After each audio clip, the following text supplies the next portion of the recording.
Este es el fértil y soleado valle del río Loira.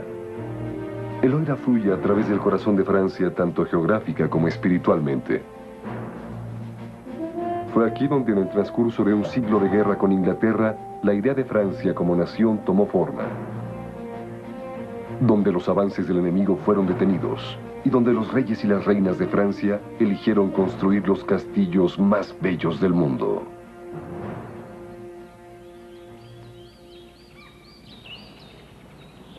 El año 1520.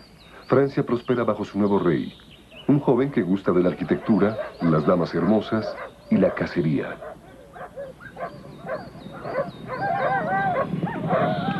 Tiene una ambición desmedida para él y su país. Desea algún día ser emperador. Otro Carlomagno está decidido a hacer de la cultura francesa la envidia de la Europa renacentista.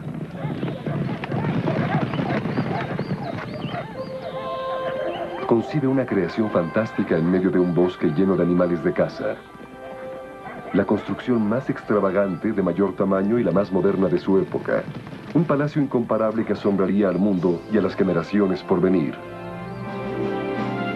Chambord.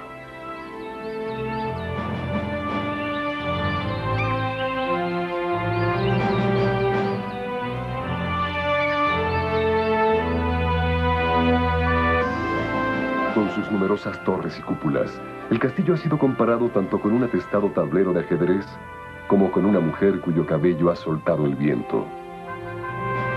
Sin duda, el romántico rey cuyo sueño dio origen a Chambord hubiera preferido la última comparación.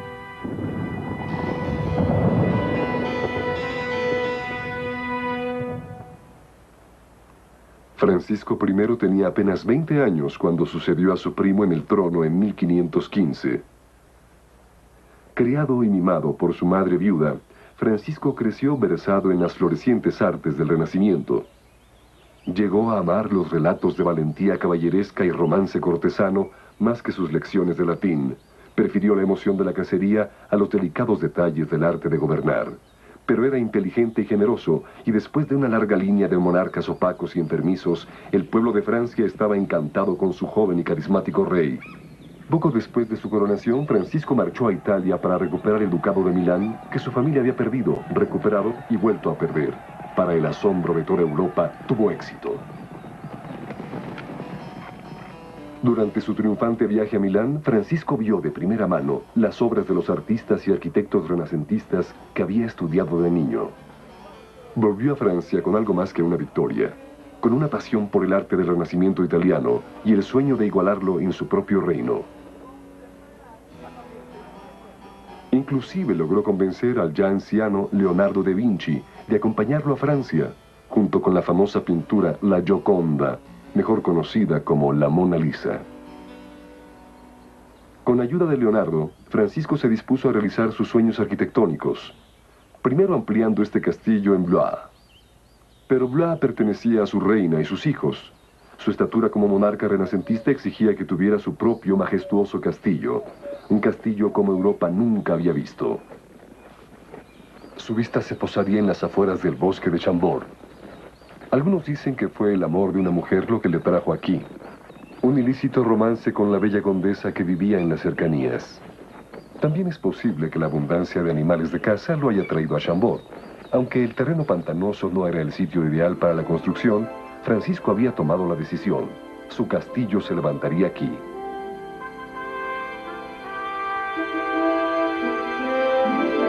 En 1519, los trabajadores iniciaron la ardua tarea de despejar y cercar la propiedad. Construyeron un muro de 34 kilómetros de largo alrededor de los terrenos. Una descomunal empresa que circundaba un área del tamaño de París. Era una época mágica. Francisco parecía estar destinado para la grandeza. Empezaron a llamarle el segundo Carlomagno. Pero en Alemania, otro joven estaba asumiendo el poder. Un nuevo soberano del Sacro Imperio Romano, Carlos V. A los 19 años de edad, ya gobernaba Alemania y España, pero anhelaba más. Francia y su ambicioso y joven rey eran un obstáculo.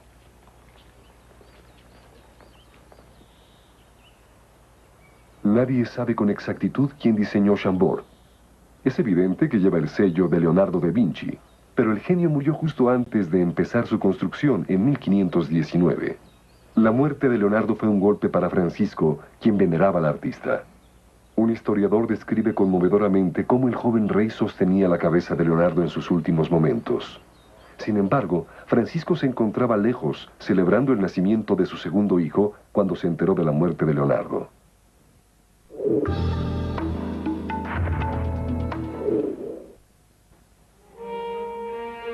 El diseño de Chambord refleja el anhelo de Francisco de dar al Renacimiento italiano una imagen francesa.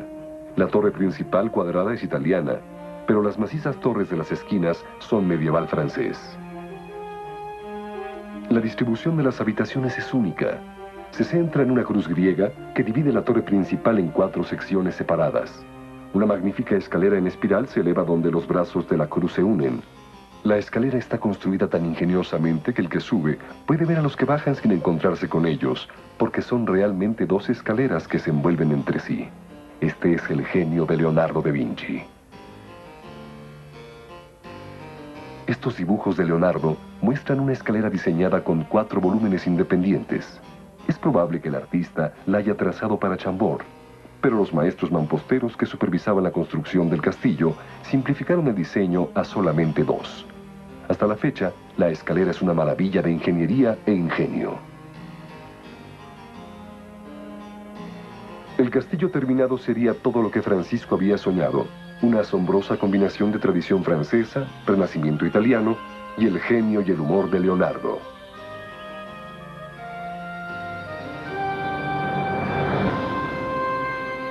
Francisco se aseguró de que su emblema estuviera expuesto prominentemente por todo el castillo. Otro emblema de Francisco también adorna el castillo: la salamandra. En la leyenda, la salamandra camina incólume a través del fuego. La madre de Francisco la eligió como símbolo de fuerza y valentía para su hijo. Aquí también puede apreciarse la aspiración del joven rey de forjar un imperio. Sobre la cabeza de cada bestia hay una corona imperial. Un audaz signo para un simple rey.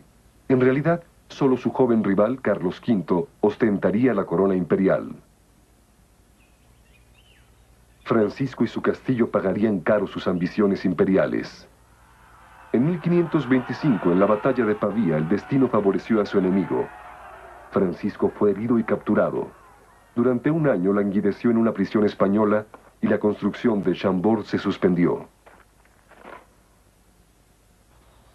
En 1526, Francisco pudo regresar a Chambord, más deseoso que nunca de terminar su palacio. Había pagado un alto precio por su libertad. Parte de Francia pasó a Carlos V y los 2 hijos de Francisco quedaron como rehenes. Es probable que durante una de sus visitas a la construcción, Francisco haya decidido añadir 2 alas a la torre principal. Tal vez entonces se dio cuenta de que la simetría perfecta de la torre tenía sus desventajas. Dividía el castillo en 32 aposentos idénticos, y un rey con sueños de emperador no podía vivir en alojamientos iguales a los de sus súbditos. Para preservar esa fina simetría, Francisco añadiría 2 alas, una para los aposentos reales y otra para la capilla. Así el nuevo diseño rendiría homenaje tanto a Dios como al rey.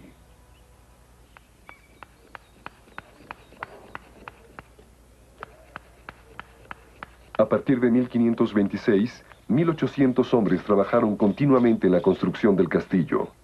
El palacio de recreo en Chambord gradualmente tomó forma y se preparó para recibir a sus primeros visitantes.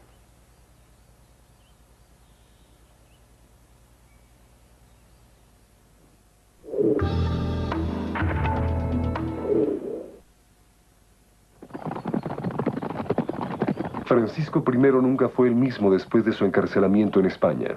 La incesante lucha contra su enemigo mortal, Carlos V, lo consumió. Ya no era un caballero alegre. La cacería, uno de los grandes placeres de su juventud, pasó a ser un escape a los problemas en sus fronteras. Y así Francisco y su espléndida corte huían a Chambord. Durante el verano, Chambord estaba vacío. La cacería era un pasatiempo de invierno. El rey organizaba viajes de cacería para su corte que duraban de unos cuantos días a unas cuantas semanas. Cientos de sirvientes y tal vez 1000 caballos se movían de un castillo a otro, transportando el mobiliario, los tapices, los candiles, la ropa y la porcelana que las reuniones reales requerían. La inclinación de Francisco por lo grandioso hizo que aumentara el número de miembros de la corte durante su reinado, incluyendo muchas damas de alcurnia. Le agradaba decir que una corte sin mujeres hermosas era como una primavera sin rosas. Su séquito llenó cada habitación de la torre principal, así como estos amplios áticos. A su llegada, la servidumbre empezó a transformar el helado castillo de piedra en un palacio cálido y acogedor. Encendieron chimeneas en cada habitación y colgaron tapices y gruesas cortinas de terciopelo. Los sirvientes colocaban tablones de madera en estas ranuras y los adherían con lodo y pasto. Las marcas en las vigas indicaban la forma de ensamble. No es coincidencia que el techo de vigas se asemeje a las costillas de un barco.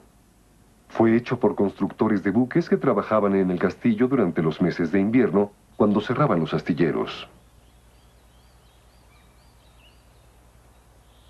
La construcción del ala real fue terminada en 1547, año en que Francisco murió. Pudo haberse alojado aquí, en la magnífica alcoba del rey ese año, durante sus últimas visitas a Chambord, rodeado de sus allegados.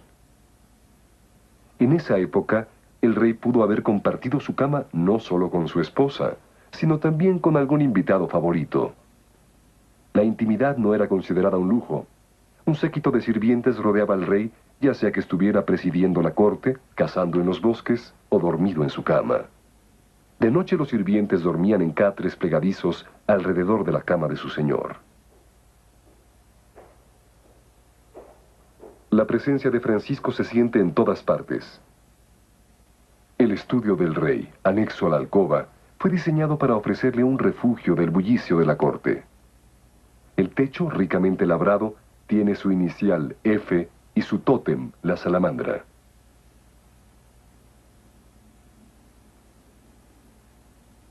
La pasión del rey por la arquitectura no se limitó a Chambord.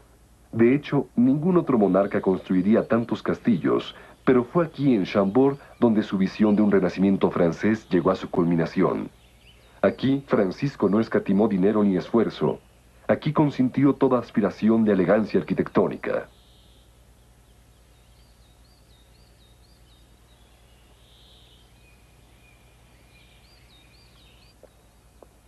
En varios aspectos, Chambord es tan impráctico como bello. Desde luego que el castillo no fue diseñado pensando en la comodidad de los sirvientes. No se construyeron cocinas permanentes, ya que el castillo permanecía deshabitado, excepto 1 o 2 semanas al año. La servidumbre tenía que cocinar en las chimeneas del sótano y después subir la comida por las escaleras y recorrer largos pasillos hasta los aposentos reales. Con frecuencia la comida llegaba fría. Por lo tanto, construyeron fogones en cuartos adyacentes a las habitaciones principales para recalentar los alimentos.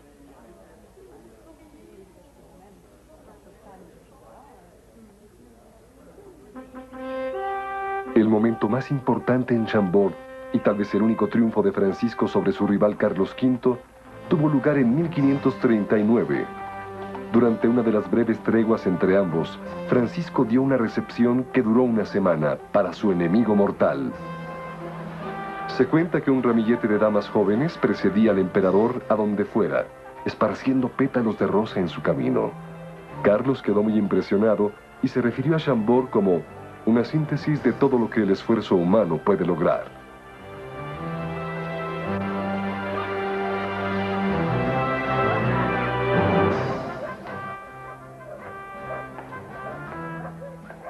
Con motivo de tales visitas reales, se organizaban cacerías diarias. Según la tradición, las extraordinarias terrazas de Chambord fueron construidas para que las damas de la corte pudieran seguir la cacería y admirar la gallardía de sus señores. Pero es probable que el gran Leonardo da Vinci las haya diseñado con el fin de proporcionar un punto de observación perfecto hacia la multitud de formas maravillosas que surgen del nivel superior.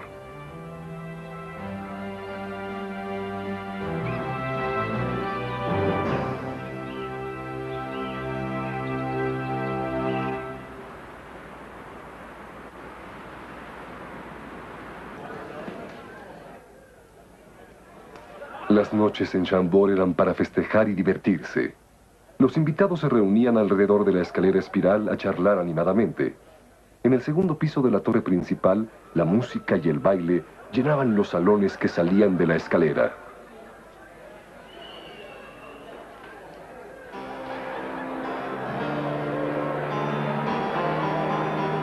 De noche, durante los grandes bailes, Chambord se asemejaba al palacio del cuento de hadas de Apolidón el Mago, un personaje de una novela española del siglo XIV sobre caballerosidad romántica. Francisco la mandó traducir del original en español y su corte empezó a imitarla galantemente.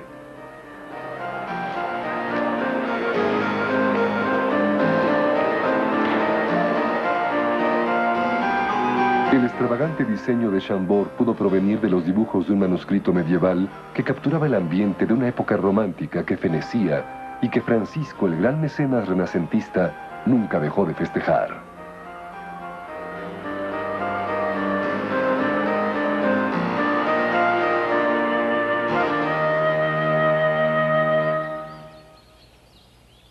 La muerte de Francisco en 1547 marcó el final de la era dorada del Valle del Loira. La familia real se trasladó a París para estar más cerca del centro político de Francia. Durante la mayor parte de los siguientes 400 años, Chambord quedó vacío, imposiblemente bello y prácticamente imposible de habitar. Varios dueños subsecuentes e invitados importantes se alojaron aquí temporalmente de cuando en cuando. Cada uno dejó su huella, lo que ocasionó que mucha de la atmósfera renacentista del castillo se perdiera. Pero la escalera central y las galerías circundantes permanecieron intactas y nunca perdieron la facultad de intrigar y cautivar. La espiral doble de esta escalera era el lugar favorito de los niños para jugar al escondite.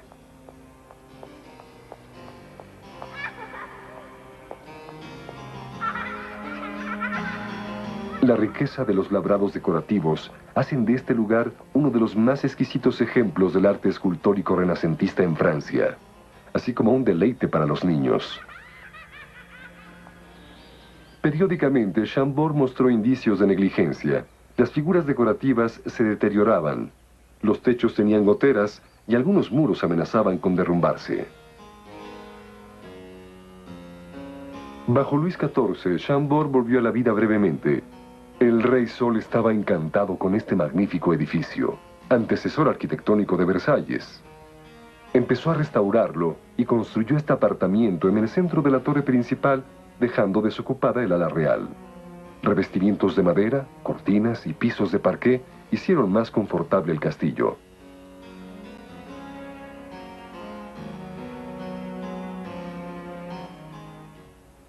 La construcción de Chambord realmente nunca terminó.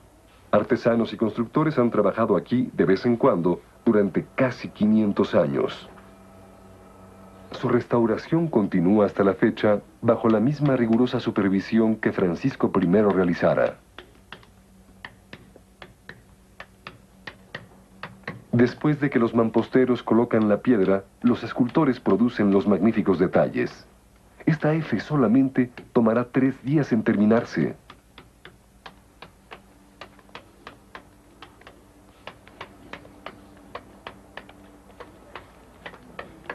A pesar de tantas restauraciones, todavía quedan algunas piedras originales. Esta data de 1533. Esta es la segunda restauración importante de la Torre de la Linterna que corona la escalera central. Durante la primera restauración, en los 1700, los trabajadores removieron la mayor parte de la estructura original y la almacenaron en una habitación de la planta baja debajo de los aposentos reales. Ahí permanece hasta hoy. Chambord es ahora un tesoro nacional, una meca para turistas y un majestuoso terreno de caza para los presidentes de Francia y sus distinguidos visitantes. En cierto sentido, a pesar del paso de los siglos, Chambord es el símbolo de una trascendental encrucijada de la historia, de una época en que el romance y la superstición de la Edad Media daban paso a la racionalidad del Renacimiento. Por esto, es un extraordinario reflejo del joven idealista que lo construyó.